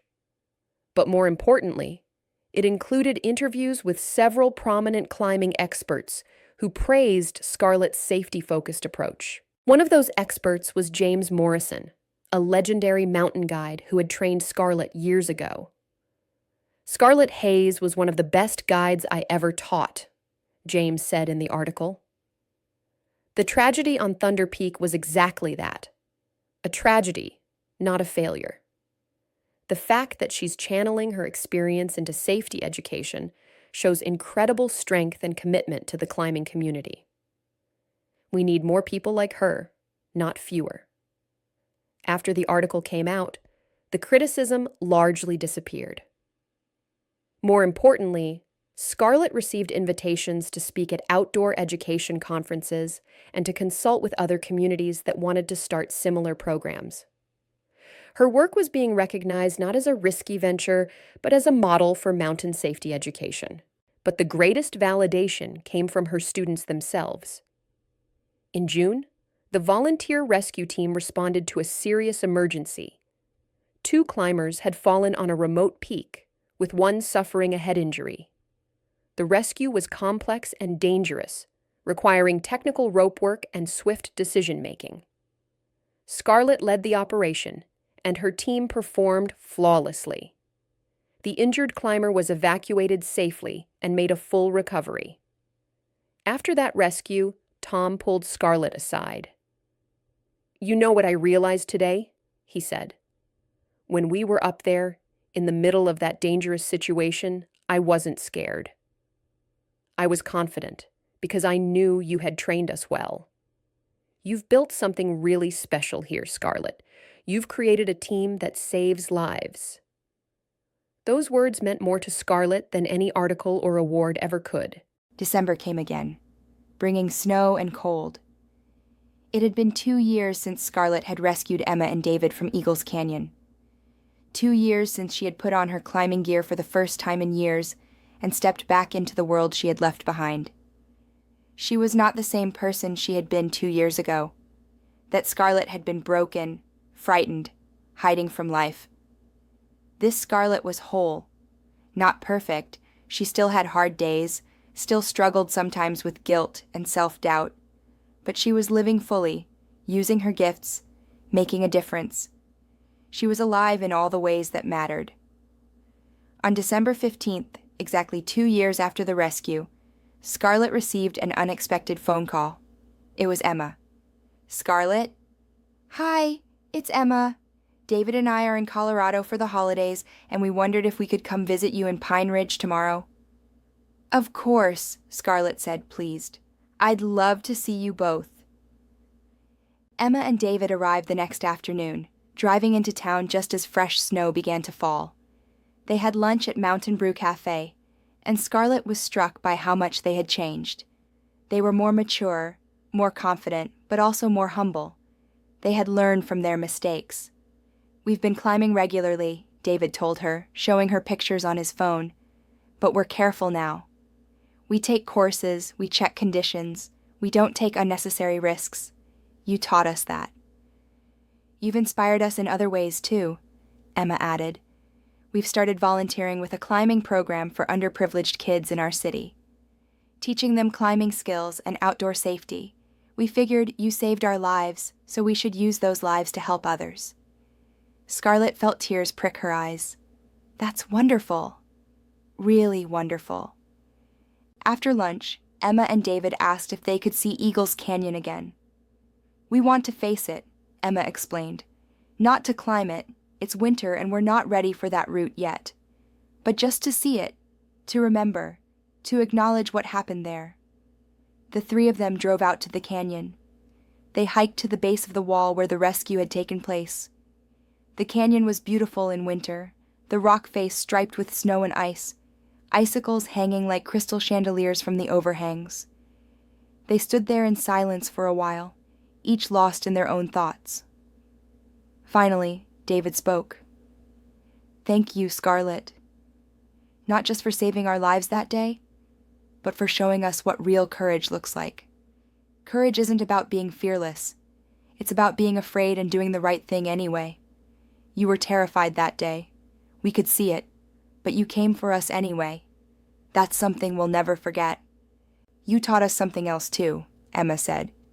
That failure isn't the end. We failed that day. We made bad decisions, got in over our heads, almost died because of our own foolishness. But we got a second chance. And you had experienced tragedy and loss in your past, but you didn't let it stop you from helping us. You showed us that we can make mistakes, even terrible ones, and still move forward and do good in the world. Scarlett looked up at the rock face, remembering that stormy day, remembering the fear, the exhaustion, the determination, remembering the moment when she had decided to stop hiding and start living again. We all deserve second chances, she said quietly. The question is what we do with them. I'm proud of both of you for taking your second chance and using it to help others. That's all any of us can do. Try to make our lives matter. Try to help where we can. Try to be better tomorrow than we were yesterday. As they drove back to town, Scarlett felt a deep sense of peace. The circle was complete. She had saved Emma and David, and in doing so, had saved herself. They had all been lost in different ways, and they had all found their way back to life. That evening, Scarlett attended the annual holiday party at Mountain Brew Café. The whole town seemed to be there. Her students, her rescue team members, people she had helped and people who had helped her. Lisa had decorated the cafe beautifully, with a big Christmas tree in the corner and lights strung everywhere. Halfway through the party, Mayor Peterson stood up and called for everyone's attention. I want to make a toast, he said, raising his glass. 2 years ago, during the worst storm we'd seen in decades, one woman went out into that storm to save 2 lives. That woman, Scarlett Hayes, reminded us all what courage and compassion look like. But she didn't stop with just that one rescue. She's built a program that has taught hundreds of people how to be safe in the mountains. She's created a rescue team that has saved numerous lives. She's made Pine Ridge a safer, better place. Scarlett, on behalf of the entire town, thank you. You are a true hero. Everyone applauded and cheered. Scarlett felt her face flush with embarrassment, but also with gratitude. These people had welcomed her when she arrived, broken and lost. They had given her a place to heal. and now they were celebrating her. Not for what she had been, but for what she had become. She stood up, holding her own glass. "Thank you," she said when the applause died down. "But I need to say something. I'm not a hero. I'm just someone who stopped running from her fears. 2 years ago, I was hiding from life because I was afraid of failing again, afraid of losing someone else. But I learned something that day in the storm. Hiding doesn't keep us safe. It just keeps us from living. All of you have given me so much. You've given me a home, a purpose, a community. You've reminded me that life is about more than just avoiding pain. It's about connection, about service, about using whatever gifts we have to make the world a little better. So here's my toast to second chances, to choosing courage over fear, to showing up for each other when it matters most, and to this wonderful community that has shown me what home really means." Everyone raised their glasses and cheered again. The party continued, full of laughter and warmth and joy. Later that night, back in her apartment, Scarlett opened a drawer in her desk. Inside was a photograph she had kept hidden for years. It showed her Summit Dreams team from that last fatal expedition to Thunder Peak. They were all there, smiling at the camera before beginning the climb. Marcus was in the middle, his arm around Scarlett's shoulders, his smile bright and excited. For so long she had not been able to look at this picture. It had represented everything she had lost, all her failures and regrets. But tonight, looking at it, she felt differently. Yes, there was sadness for what had happened, but there was also gratitude for the years she had worked with Marcus and the others, for the experiences they had shared, for the lives they had touched together. Scarlett took the photograph and placed it on her bookshelf, where she could see it every day. Not to torture herself with guilt, but to remember. To remember that even in tragedy, there had been beauty. To remember that Marcus had died, doing what he loved. To remember that life is precious and short, and should not be wasted in hiding. She also pulled out another picture, one taken just a few months ago of her volunteer rescue team. They were standing together on a mountain summit, all of them smiling, tired but triumphant after a successful training climb. Scarlett placed this picture next to the one of the Summit Dreams team. The past and the present, side by side. Both part of her story, both important, both showing her truth, that she was someone who climbed, who led, who saved, who taught, who cared, someone who had faced terrible loss and had found the strength to move forward anyway. The 3rd year of Scarlett's program brought opportunities she had never imagined. In March, she received an invitation to speak at the National Outdoor Education Conference in Denver. Standing before hundreds of outdoor educators, Scarlett told her story, the tragedy, the retreat, and the return. She talked about the importance of safety education and about how trauma does not have to end a career or a life. Her speech received a standing ovation. Afterward, dozens of people approached her, wanting to start similar programs in their communities. Scarlett spent hours answering questions, offering advice, sharing resources. Among those who approached her was a woman named Dr. Patricia Reynolds, a professor of outdoor education at a Colorado university. "Your work is impressive," Dr. Reynolds said. "Have you ever thought about formalizing your curriculum? Making it available to other programs? You've developed something really valuable here." The idea intrigued Scarlett. Over the next few months, with Dr. Reynolds' help, she began documenting her curriculum in detail. They created lesson plans, training modules, safety protocols, and assessment tools. The goal was to create a mountain safety education program that other communities could adopt and adapt. It was hard work, taking hours of Scarlett's time, but she found it deeply satisfying. She was creating something that would outlast her, something that would help people long after she was gone. Meanwhile, her rescue team continued to grow in skill and reputation. In May, They assisted in a complex rescue on a nearby peak where a climber had been struck by rockfall. The operation required coordinating with helicopter rescue teams and county authorities. Scarlett's team performed so well that the county sheriff's office asked if they would be willing to assist with rescues throughout the region, not just in the immediate Pine Ridge area. It was a big responsibility, but Scarlett's team was ready for it.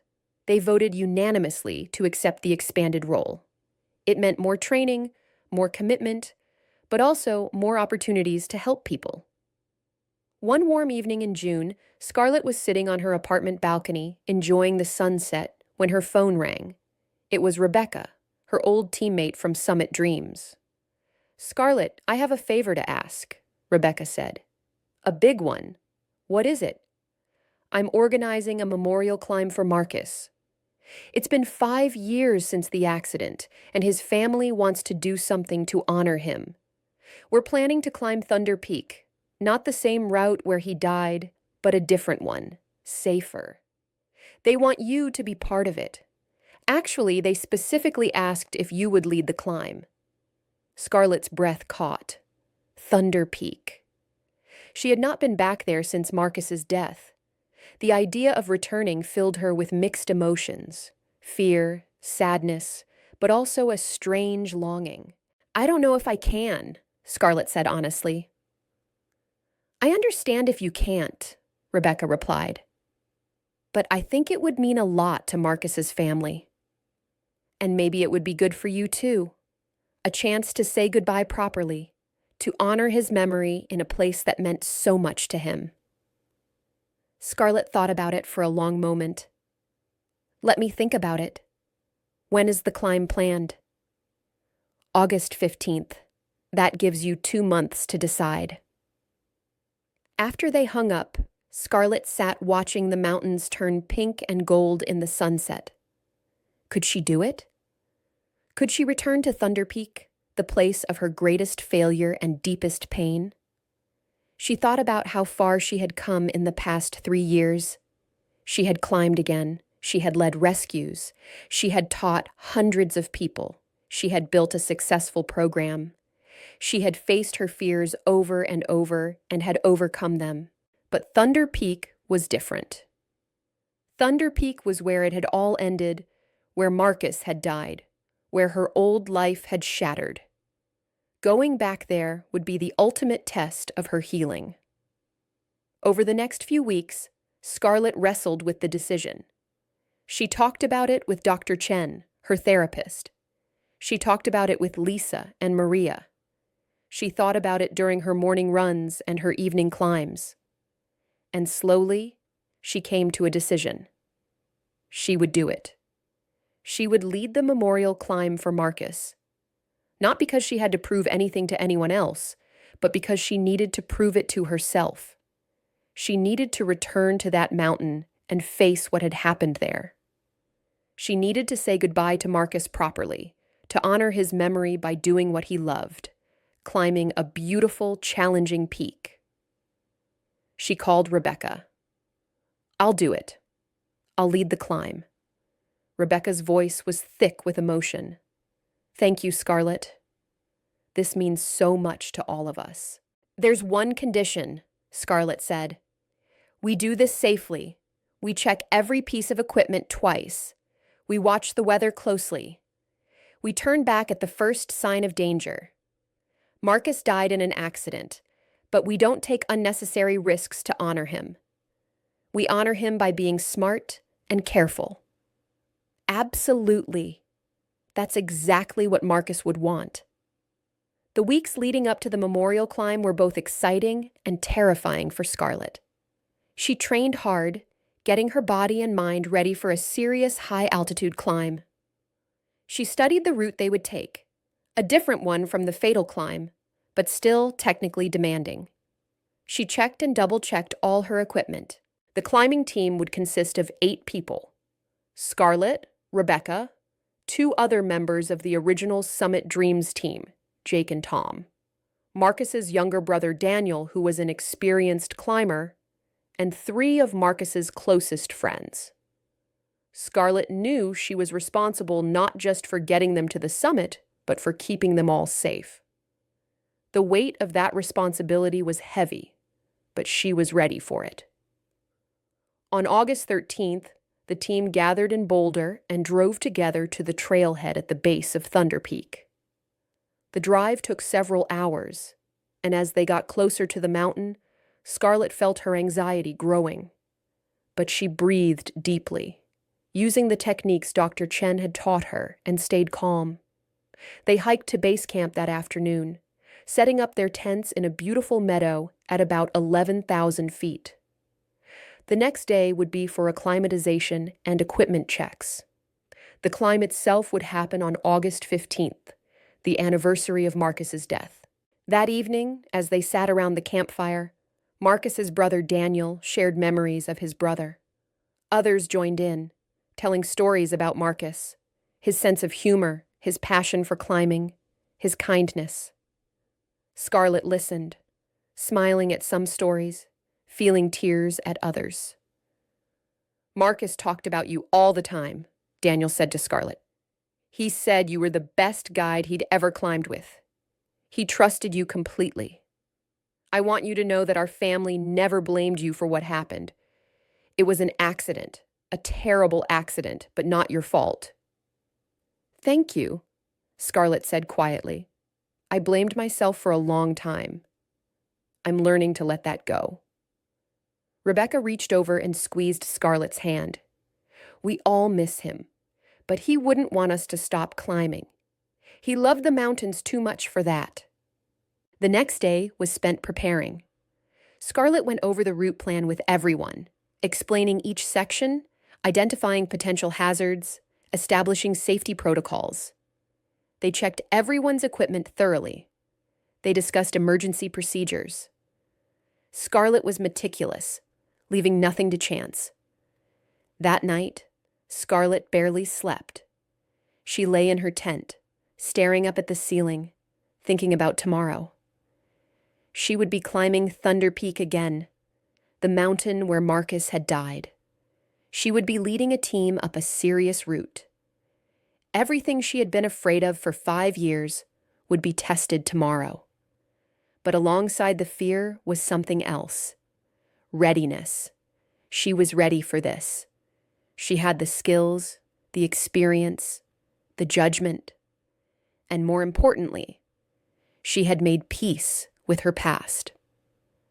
She understood now that tragedy could happen despite every precaution, but that was not a reason to stop living or doing what she loved.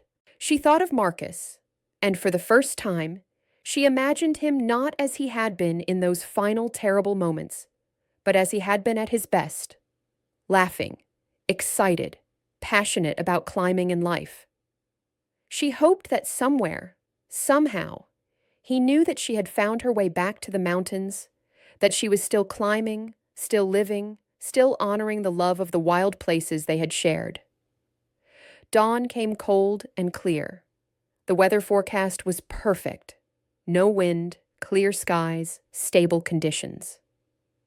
After a quick breakfast, the team began their approach to the base of the climbing route.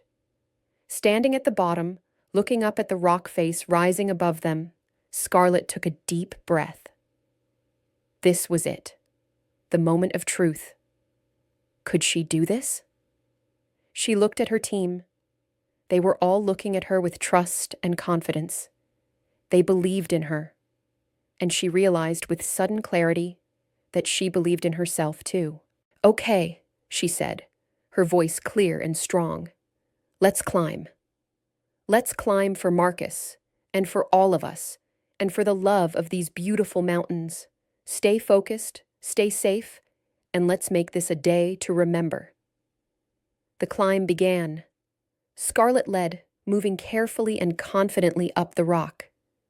Behind her came the others, following her path, trusting her leadership. The route was challenging but beautiful, taking them up steep faces, across narrow ledges, through sections that required careful technique and steady nerves. Hours passed. The team climbed higher and higher. Scarlett was completely focused, reading the rock, choosing the best route, ensuring everyone stayed safe. This was what she was meant to do. This was who she was. A climber, a leader, a guide. At noon, they reached a good spot for rest and lunch. They were about 2/3 of the way to the summit, and everyone was doing well. As they sat eating and drinking, looking out at the magnificent view of mountains stretching in all directions, Daniel pulled out a picture of Marcus. "I brought this to take to the summit," he said, showing it to everyone. It showed Marcus at the top of some mountain, his face bright with joy, his arms raised in triumph. "He looks so happy," someone said. "He was always happiest in the mountains," Daniel replied. "That's why we're doing this today. To honor that happiness, that passion he had for climbing and life." They continued climbing. The rock got steeper, more technical, but Scarlett's confidence grew with each pitch. She was doing it. She was really doing it. Leading a team up Thunder Peak, the mountain she had feared for 5 years. And then finally, they reached the summit. One by one, the team members pulled themselves up the final pitch and stood on the top of Thunder Peak. The view was breathtaking, mountain peaks in every direction, valleys far below, the sky incredibly blue and vast above them. They stood there together, 8 climbers on a mountaintop, sharing a moment of triumph and remembrance. Daniel held up Marcus's picture, and they all gathered around. "To Marcus," Daniel said, his voice breaking slightly, "who taught us to love the mountains, to push our limits, to live fully? We miss you every day, but we carry your spirit with us. You're here with us now, at the top of this peak, sharing this beautiful moment. We love you, brother." "To Marcus," everyone echoed, and several people were crying, but they were good tears. Tears of love and memory and healing. Scarlett looked out at the mountains, feeling the wind on her face, the solid rock beneath her feet. And she felt Marcus's presence too. Not as a ghost or a weight of guilt, but as a warm memory, a reminder of why climbing mattered, why taking risks for beauty and challenge and growth was worth it. "Thank you, Marcus," she said quietly. "Thank you for trusting me, for climbing with me, for showing me what passion looks like. I'm sorry I couldn't save you, but I promise I'll honor your memory by climbing well, by keeping people safe, by never forgetting how precious and fragile and beautiful life is." The descent went smoothly. Scarlett led them down carefully, and by evening they were back at base camp, tired but elated. That night around the campfire, there was laughter and joy. They had done it. They had climbed Thunder Peak in Marcus's memory, and it had been perfect. Rebecca pulled Scarlett aside. "You were amazing today," she said. "Watching you lead, I saw the old Scarlett again. But also something new, a wisdom, a depth that wasn't there before. You've grown, Scarlett. You've become an even better climber and guide than you were." "I've learned some hard lessons," Scarlett replied. "But yes, I think I'm finally becoming who I'm meant to be. Not fearless, I'll never be that. But brave. Brave enough to climb despite fear, to lead despite the risk, to open my heart despite the possibility of loss." "That's all any of us can be," Rebecca said. 5 years later, 5 years after the memorial climb to Thunder Peak, Scarlett Hayes stood in front of a large audience at the International Mountain Safety Conference in Switzerland. At 50 years old, she was now recognized as one of the leading experts in outdoor safety education. Her curriculum had been adopted by programs in 15 states and 3 countries. Her book, Safe Passage, A Guide to Mountain Safety and Rescue, had become required reading in outdoor education programs around the world. But despite all her success, Scarlett had never left Pine Ridge. The small mountain town remained her home. Mountain Brew Café was still her favorite place for morning coffee, though she now only worked there 1 day a week, more for the joy of it than from necessity. Her mountain safety program had grown to include a full staff of 6 instructors and a volunteer rescue team of 30 trained members. Her speech at the conference was about something she was passionate about: creating more inclusive outdoor programs, reaching underserved communities, making mountain safety education available to everyone regardless of background or income. For too long, outdoor recreation has been primarily the domain of those with privilege and resources, she told the audience. But the mountains belong to everyone. Safety education should be available to everyone. That's why I've dedicated the past few years to developing free programs in urban communities, working with youth organizations, and providing scholarships for outdoor education. Because everyone deserves the chance to experience the transformative power of the mountains safely. The audience applauded enthusiastically. After her speech, dozens of people lined up to talk with her, to ask questions, to share their own programs and challenges. Scarlett talked with each person patiently, offering advice, encouragement, and resources. Among those waiting was a young woman, probably in her mid-20s, who seemed nervous. When she finally reached Scarlett, she said, "Miss Hayes, I just wanted to thank you. 3 years ago, I was part of an urban youth program that used your curriculum. I had never been to the mountains before. The program taught me climbing skills and safety, and it changed my life. I'm now studying to become an outdoor educator myself. You inspired me." Scarlett felt tears prick her eyes. "That's wonderful," she said warmly. "And please call me Scarlett. I'm so proud of you. The outdoor world needs more people like you, people who bring diverse perspectives and experiences to the mountains." "Can I ask you something?" the young woman said. "I read about what happened to you, about the climber who died and how you stopped guiding for years. How did you find the courage to keep going after that?" Scarlett thought about the question. It was one she'd been asked many times over the years, and her answer had evolved. "I learned that courage isn't about being fearless," she said. "It's about moving forward despite fear. It's about choosing to live fully even though we know we might fail, might lose, might get hurt." After Marcus died, I thought the safest thing was to stop climbing, to stop taking risks.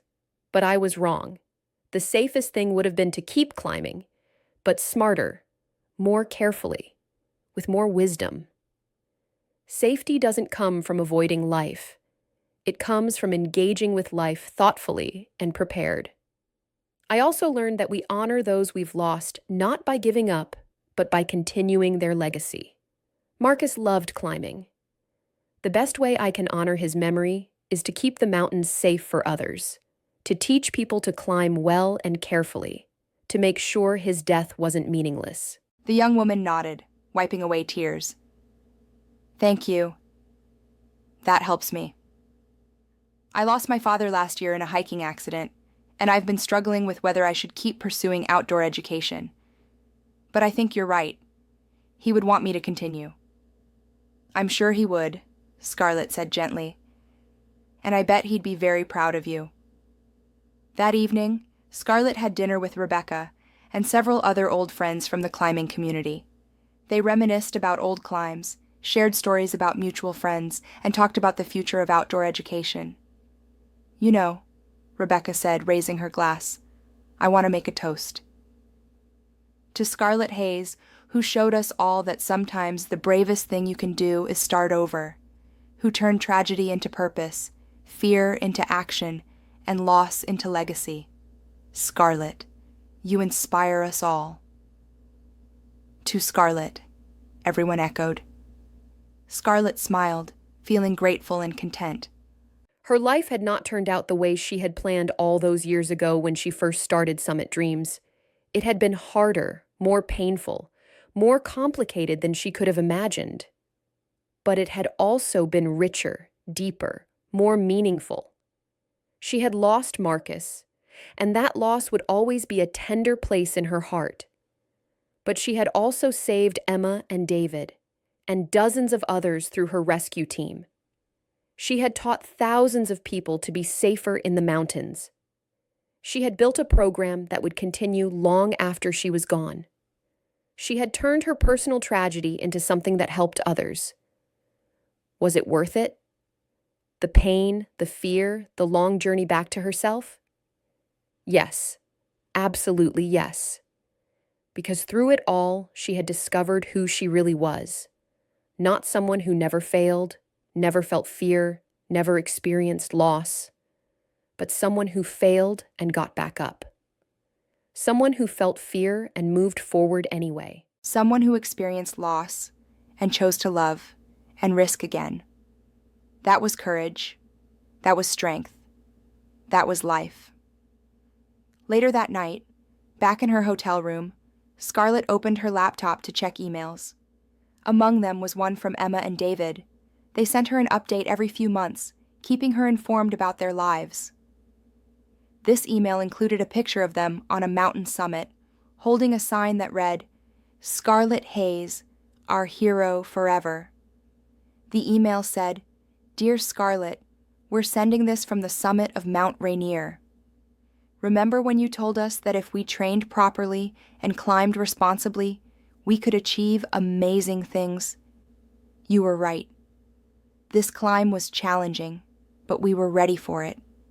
Every step of the way, we heard your voice teaching us about safety, preparation, and respecting the mountain.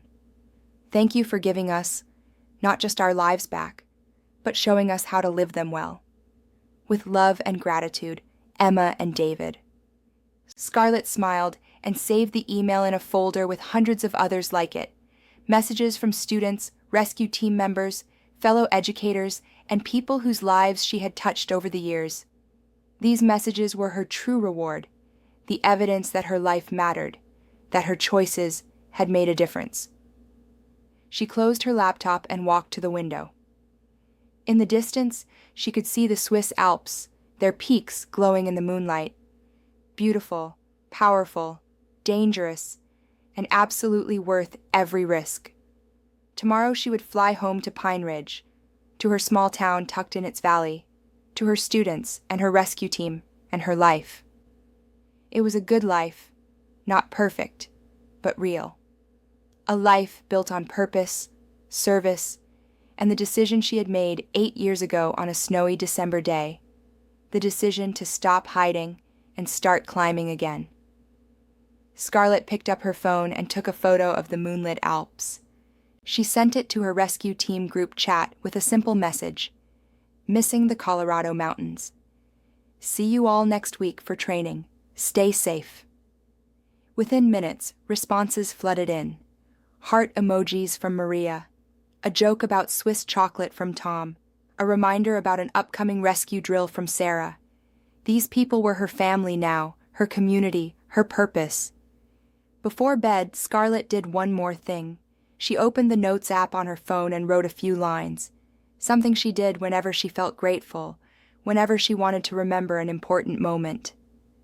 "Tonight in Switzerland, 5,000 miles from home, I'm thinking about the journey that brought me here." From the girl who first climbed a mountain with her father, to the guide who lost a climber and thought her life was over, to the woman who chose to climb again despite everything. I've learned that mountains teach us about life, that beauty requires risk, that growth comes through challenge, that falling is part of climbing, and that the only real failure is refusing to try again. Marcus, Emma, David, and all the students I've taught, you've all been part of my journey back to myself. Tomorrow I go home, back to the work I love, back to the mountains that saved me. Life is good. She closed her phone and turned off the light. Outside, the Alps stood silent and eternal under the stars. And somewhere in those mountains, in her mountains back home, in mountains all around the world, people were climbing, some with fear, some with joy, some with both. And Scarlett Hayes was helping to keep them safe. It was enough. It was more than enough. It was everything. The next morning, as her plane lifted off from Zurich, Scarlett looked down at the mountains disappearing below. She thought about all the mountains she had climbed, all the people she had helped, all the lessons she had learned. The journey from that broken barista hiding in Pine Ridge to the confident educator and rescuer she was now had been long and difficult. But every step had been worth it, because in the end, life was not about avoiding pain or playing it safe. Life was about showing up, about helping others, about finding meaning in the work we do and the people we love. Life was about climbing the mountain even when we're scared, reaching out even when we might get hurt, and choosing courage over comfort every single day. Scarlett Hayes had learned those lessons the hard way, but she had learned them well. And now she was teaching them to others, creating a ripple effect of safety and courage and purpose that would extend far beyond her own lifetime. As the plane headed west toward home, toward Colorado, toward the mountains she loved and the community she served, Scarlett smiled and closed her eyes. She was exactly where she was supposed to be, doing exactly what she was meant to do. She was climbing, she was living, she was home. If this story touched you, don't forget to like, comment, and subscribe. We'd love to hear what inspired you the most. And where in the world are you watching from? Let us know below.